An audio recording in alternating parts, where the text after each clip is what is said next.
बिस्मिल्लाहिर्रहमानिर्रहीम। क्या हाल है सबके। तो क्या होता है कि अक्सर हम सालन तो बना लेते हैं, लेकिन बहुत से सालन ऐसे होते हैं जिनके साथ हमें नान की ज़रूरत पड़ती है। तो नान के लिए फिर हमें ज़ाहिर है बाहर होटल जाना पड़ता है और वहाँ से लाने पड़ते हैं या मंगवाने पड़ते हैं। तो आज जो नान मैं आपके साथ शेयर करूँगी उसके लिए अब आपको बाहर जाने की ज़रूरत नहीं है। वो रोगनी नान भी आप इसको कह सकती हैं, बटर वाला नान भी, यानी एक रेसिपी से हम बटर नान भी तैयार कर लेंगे, रोगनी नान भी तैयार कर लेंगे और सादा नान भी। इसके लिए क्या किया है कि मैंने एक छोटा कप लिया था दूध का, और ये नीम गर्म दूध है।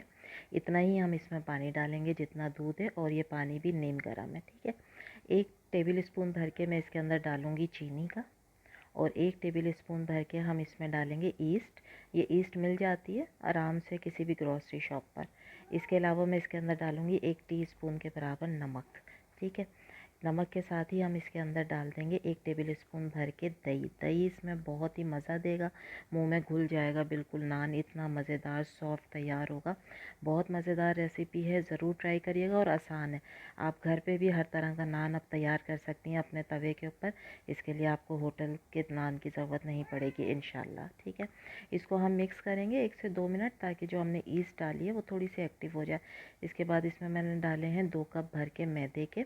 आप आटे से भी बना सकते हैं, लेकिन नान जो आपको पता है ना, मैदे के ही अच्छे लगते हैं। अब हम इसको गूंद लेंगे इस डो को अच्छे तरीके से, ठीक है। और अगर अब हमें इसमें ज़रूरत पड़ी तो इसमें आप पानी का छींटा देकर इसकी एक अच्छी सी मुलायम सी सॉफ्ट वाली जो है वो डो तैयार करेंगे, जिस तरह आप अपनी रोटियों की डो तैयार करती हैं घर में आटे की, ठीक है। ये देखें इस तरीके से ये सॉफ्ट हो जाएगा। अब मैंने इसके ऊपर 1 टेबल स्पून के बराबर ऑयल डाल दिया है, ताकि ये अच्छी तरह ऊपर एक पापड़ी सी जो आ जाती है ना, वो नहीं आएगी, और ये अच्छी तरह फूल जाएगा। इसको हम ढक के रखेंगे 1 घंटे के लिए। 1 घंटे के बाद फिर हम इसको चेक करते हैं, तो ये देखें कितना फूल गया है।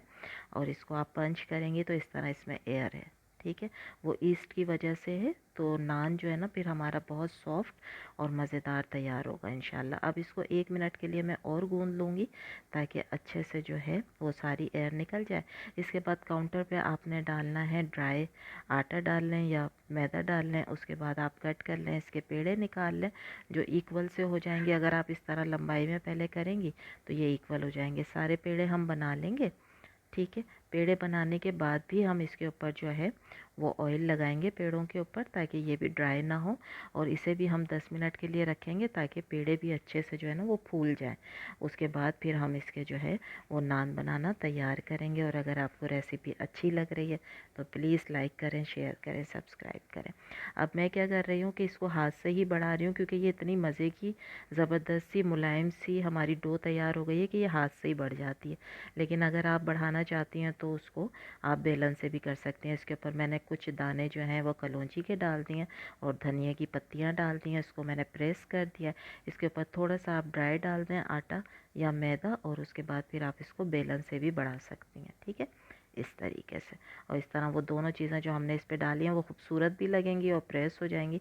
जब तैयार होगा इंशाल्लाह तो ये बड़े ज़बरदस्त आपको नान जो है ना वो नज़र आएंगे। अब इसको मैं ढक दूँगी ताकि ये अच्छी तरह से फूल जाए, जिस तरह नान जो है वो बन जाता है। तो इसको हम थोड़ा सा तंदूर वाला लुक देने के लिए मैंने इसको ढाँपा है, और ये देखें ऊपर इसके बबल बनने शुरू हो गए, जिस तरह तंदूर की रोटी या नान होता है। अब इसको हम पलटेंगे और ये देखें ये इसकी साइड आप देखें कितना प्यारा लाइट गोल्डन सा कलर आ गया, यहाँ से ये सिक गया है।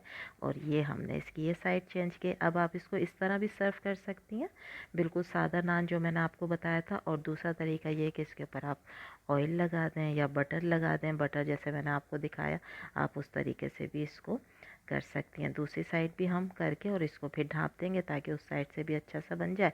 और फिर एंजॉय करें अपने नान को।